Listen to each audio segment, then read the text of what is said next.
bienvenidos al Festival Internacional de Cine en Morelia, en su 18ª edición. Este programa corresponde al número 2 de cortometrajes mexicanos. Les agradezco muchísimo su participación en este especial, en esta edición tan especial del Cine de Morelia. Comprendemos que es un año un poco complicado y por eso mismo les agradecemos mucho su participación.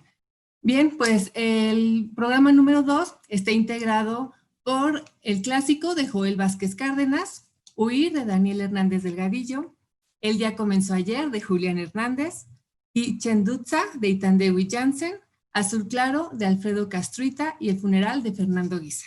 Pues bienvenidos nuevamente, muchísimas gracias. Y pues bueno, vamos a comenzar con las preguntas. Quizás esta es una pregunta muy clásica que quizás se las han hecho muchas veces, pero realmente a la gente le interesa mucho saber esto y más que ustedes sirven como inspiración para muchos jóvenes que quieren empezar una carrera cinematográfica. Entonces me gustaría mucho saber cómo surge esta idea de contar esta historia y qué fue lo que los motivó a llevarla a cabo. Son dos preguntas, si me pudieran contestar ampliamente. Julián Hernández, ¿podemos comenzar contigo, por favor? Originalmente yo quería hacer un documental que hablara sobre las personas que viven con VIH, ¿no?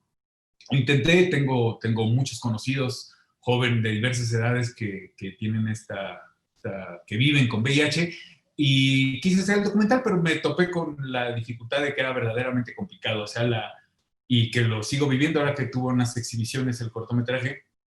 Me topé con que es muy difícil, con que es un tema que mucha gente considera muy propio, ¿no? Que sienten una suerte como de propiedad sobre el tema y fue muy complicado.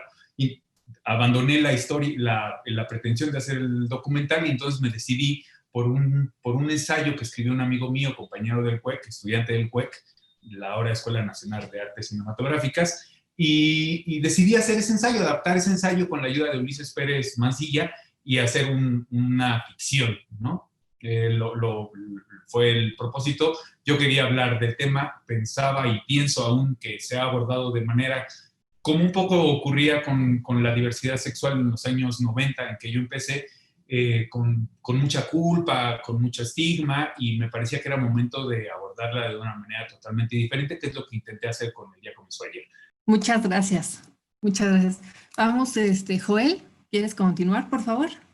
Sí, bueno, el clásico comenzó con una idea original de mi productor Andrés Fernández y está levemente basada en una experiencia suya. Trata de una gran amistad entre dos personas con un diferente trasfondo sociocultural. Ajá. Y también que difieren mucho en sus edades, ¿no? Es un niño de 15 años aproximadamente y su chofer, guardaespaldas, que se encuentra entre los 40 y 50 años, ¿no? Pero los dos son amantes del fútbol. Sí. Y pues esta es una pasión que los une, ¿no? Pero también buscamos resaltar en este trayecto de su casa al Estadio Azteca para ver una final del fútbol entre el América y el Cruz Azul. Buscamos resaltar aspectos pues de la vida cotidiana, ¿no? de la Ciudad de México. Y uno de esos aspectos pues es la constante inseguridad que pues desgraciadamente se vive ahí y sobre todo pues la inseguridad que se vive por parte de personas, en este caso unos policías que los detienen camino al estadio, que pues se supone que están de parte del ciudadano, ¿no? Pero Exacto. pues que terminan siendo los antagonistas. Muchas gracias. ¿Podemos continuar contigo, Fernando, por favor? Surgió porque Sebastián el escritor y yo éramos roomies y hacíamos estos ejercicios de escribir en una noche, sacábamos con unos dados y decíamos tema tal, estructura tal y tantas páginas. Entonces escribíamos en la noche y escribimos bastantes guiones. Pasaron un par de años y me acordé de este guión que había escrito Sebastián en alguna noche de esas que escribíamos. Y a mí me parecía valiosísima esa historia, aunque él no lo pudiera ver porque no estaba tan despegado emocionalmente. Le pedí que si yo podía dirigir el cortometraje, bueno, el guión. Y a mí me atrajo ese guión una verdad impresionante que es el cómo el proceso de la pérdida la vivimos todos desde un lugar muy especial y no desde un matiz convencional de que la pérdida tiene que ser todo dolor y todo, sino, güey, sigues siendo persona, incluso camino a un funeral sigues enamorando, o sea, sí, puedes seguir estando enamorado, te puedes seguir riendo, puedes tener estos diferentes matices y emociones que se mezclan. La historia es acerca de un chavo que se encuentra con su exnovia para ir al funeral de un amigo en común. Entonces me pareció una maravilla de combinación de emociones, todo en un viaje en coche, y eso fue lo que me atrajo, y sí, eso. ¿Podemos continuar contigo, Itandewi, por favor? Kinchendutsa surge porque mi esposo y yo, mi familia y yo ya tenemos mucho tiempo viviendo fuera de México.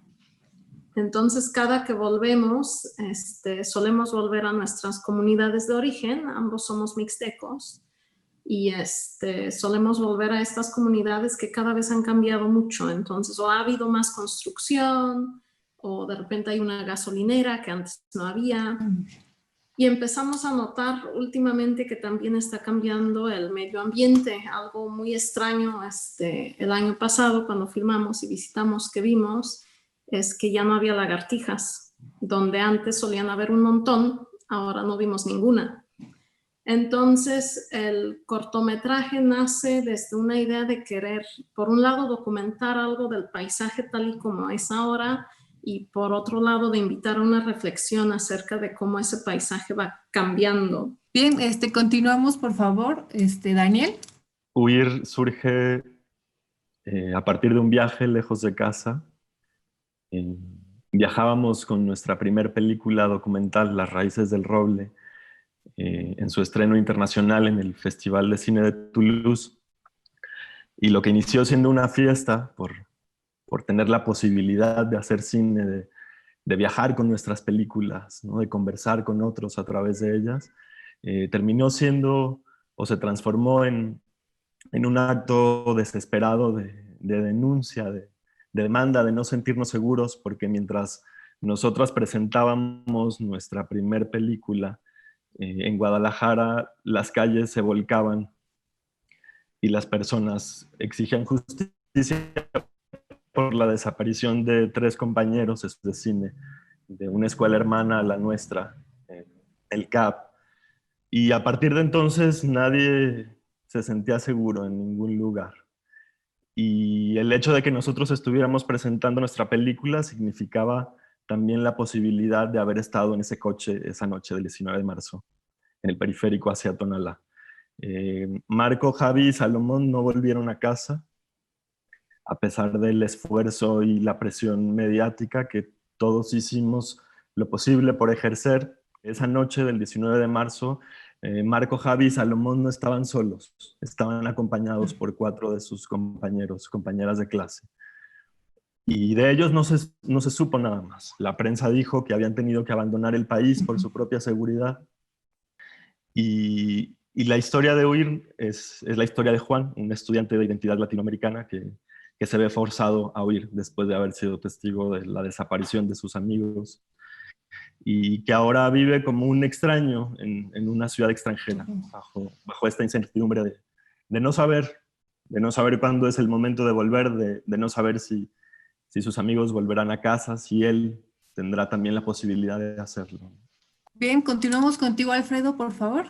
Azul Claro surge de la necesidad de contar historias, ¿no? De nuevo, tenía 5 años que no hacía nada relacionado al cine y trata de los instantes mundanos, ¿no? Que pasamos con nuestros seres queridos y de repente no tenemos el tiempo, pues no sabemos cuánto vamos a tener con esa persona, ¿no? Entonces, en ese momento yo tenía yo desde muy chico, ¿no? Tenía miedo cuando caminaba con mi papá y se nos avería un auto y dije, bueno, y si nos llega a pasar algo aquí, ¿qué sucede, no? Entonces siempre me quedé con ese pensamiento, ¿qué sucede si nos llega a pasar algo aquí? Entonces esa idea siempre la quise contar y quise darme cuenta, pues, qué puede suceder.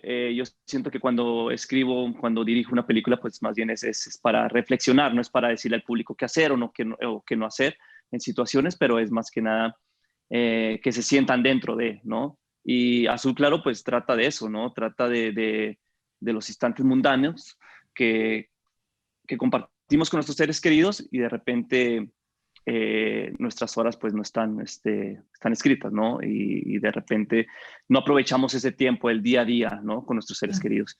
Entonces básicamente eso es Azul Claro. Muchísimas gracias. Fernando, veo que tienes ahí, me parece que es tu guionista. Si te puedes presentar para que te conozcamos, por favor. Pues mucho gusto a todos. Yo soy Sebastián Barrios, guionista de Funeral.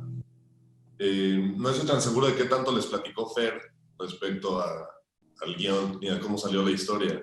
Adelante, puedes platicarnos un poco, por favor. Esa historia originalmente salió porque a los 17 años, en la preparatoria, un amigo muy cercano falleció. Fue algo, digamos, muy inesperado, fue un accidente. La gente no se enteró hasta el día siguiente, entonces fue todo como un tema, y parte de lo que yo quería escribir con lo del funeral no es en sí como el duelo que vivimos después de la muerte de una persona, que puede tomar mucho tiempo y puede tomar muchas formas, sino ese momento como inmediato del trayecto de la casa al velorio. A mí se hace muy interesante porque ahí se pueden ver muchas interacciones entre quienes estamos dolidos por ese tipo de sucesos. Tenemos finales muy diferentes en todas las historias. ¿Qué pasa? O sea, tenemos finales abiertos, otros muy redonditos, cerrados, pero ¿qué pasa? ¿Qué esperan después de? O sea, ¿qué esperan después de esta historia? ¿Por qué terminar así la historia y qué esperan que suceda después? Sí, podemos empezar, Julián. En este cortometraje mi propósito es un cortometraje muy pedagógico. Algunas de las críticas que ha recibido hasta el momento es precisamente eso. Hay quien ha dicho que parece un comercial de Sencida, ¿no? Y alguien defendiéndome dijo, pues ojalá los comerciales de Sencida fueran así, ¿no?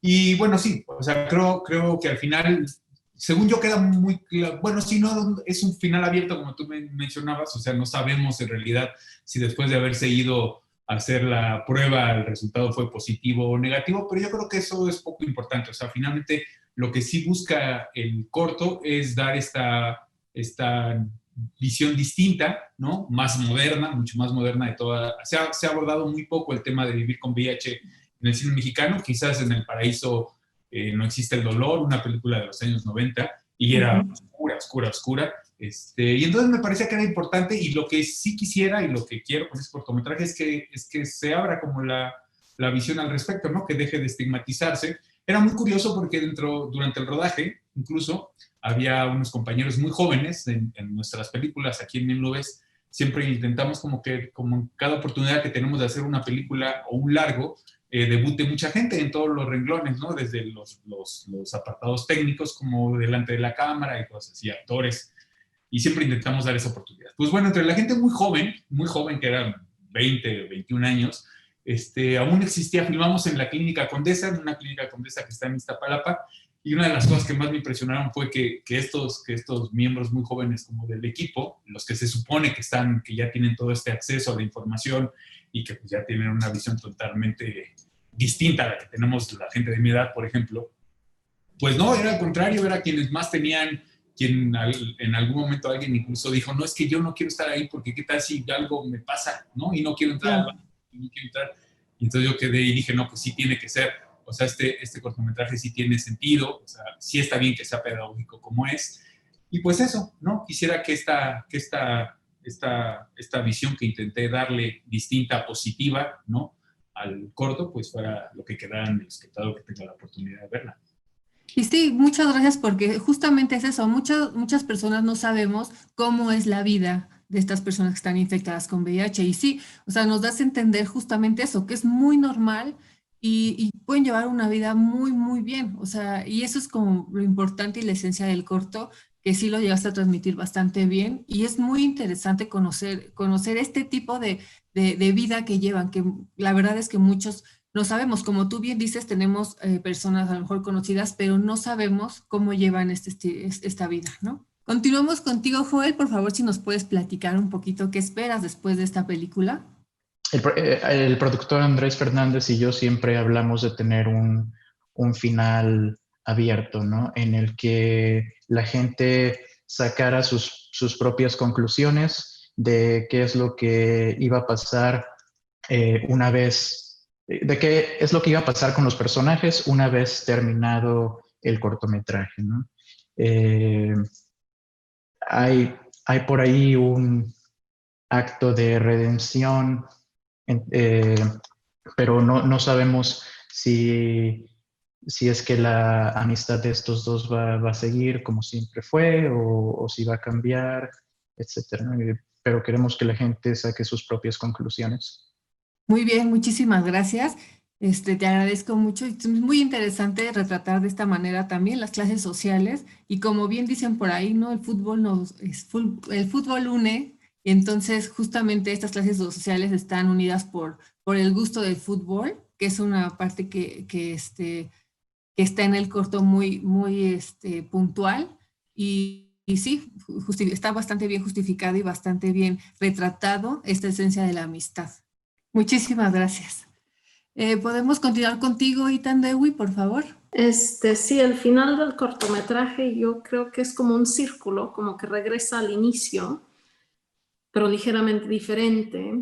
Y como decía, pues más que nada la idea es de invitar al público a reflexionar, no como otros mencionaron, con ideas muy fijas o muy educativas, pero simplemente invitar a esta reflexión de qué está sucediendo con nuestro medio ambiente por un lado y por otro lado con cierta herencia cultural, ¿no? El corto es hablado en mixteco, que es una lengua a la que tengo acceso. Yo creo que para la diversidad cultural es importante que hayan producciones y expresiones artísticas en México en las diferentes lenguas que el país tiene, que es muy rico en su diversidad lingüística y cultural, pero que no siempre tienen la oportunidad de hacer trabajos, sea de cine, de televisión o incluso escritos. Y pues la triste realidad es que cada vez hay menos hablantes de la mayoría de las lenguas. Entonces, eso es parte de la reflexión que se invita a hacer, ¿no? De que son lenguas que son hermosas y que pues es importante mantenerlas vivas. Así es, y la verdad es que sí es una lengua muy hermosa y todo el escenario, la verdad, es muy nostálgico. Muchas gracias porque sí nos muestras cosas que muchos no tenemos acceso a lo mejor y que no tenemos pues no sabemos bien la lengua, ¿no? Y la verdad es muy bonita y muchas gracias por ello. Gracias. Continuamos, Fernando, por favor.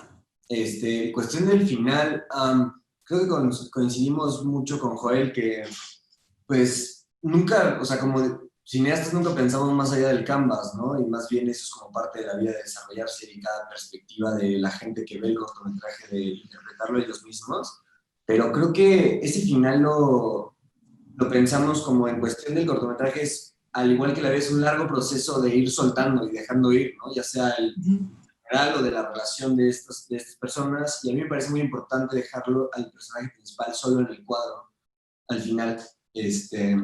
Fue un tema porque el final que teníamos en el guión y el final que terminó en el cortometraje son dos cosas diferentes. Creo que teníamos una decisión ahí de irnos por algo mucho más anticlimático o por algo que terminara con un golpe un poco más fuerte. Pero pues al mismo tiempo que empezamos a ver estas opciones, creo que esto de poder retratar lo que está diciendo Fer, al mismo tiempo la soledad de una persona y de darle como el espacio a los personajes de que se vayan sin nosotros, ya no tener que seguirlos en ese trayecto, ya no tener que intrometernos en su día. Creo que eso es algo que funciona y que nos funcionó muy bien a la hora de ver el producto terminado, porque te deja pensando en el cortometraje, te deja pensando en los temas y sobre todo en las relaciones que tienen. Sí, sí, quedó bastante bien. Yo creo que fue como muy atinado, porque sí, es como esa liberación de sentimientos a la hora de que él concluye y sí, o sea, sí es como fuerte, muy fuerte la escena. Muchas gracias. Daniel, ¿podemos continuar contigo, por favor? Y el fin de Huir como película, como obra, creo que tendría que ver en un principio con el desahogo, ¿no?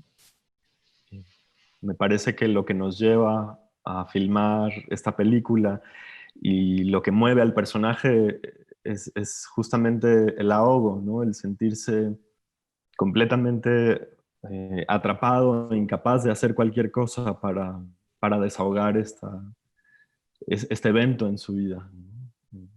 Esta sensación de desasosiego, de incertidumbre, de dolor, de pérdida.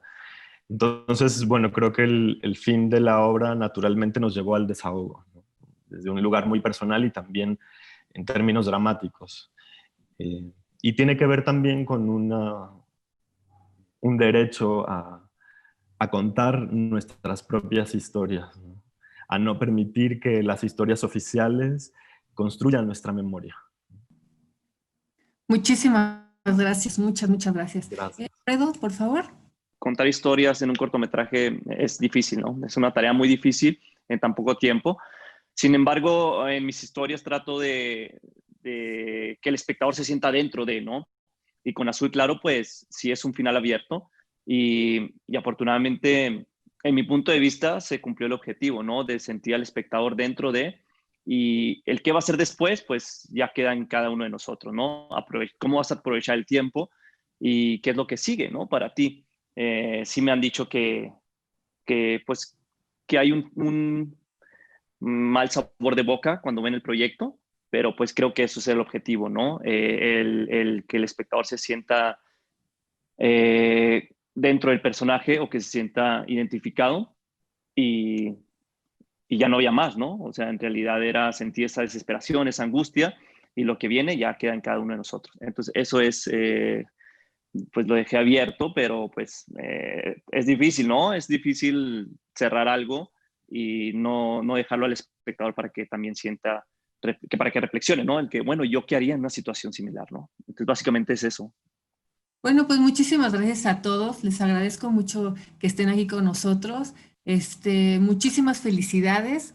El tiempo se nos acabó y les agradezco de todo corazón que estén con nosotros. Felicidades, muchísimas gracias a todos.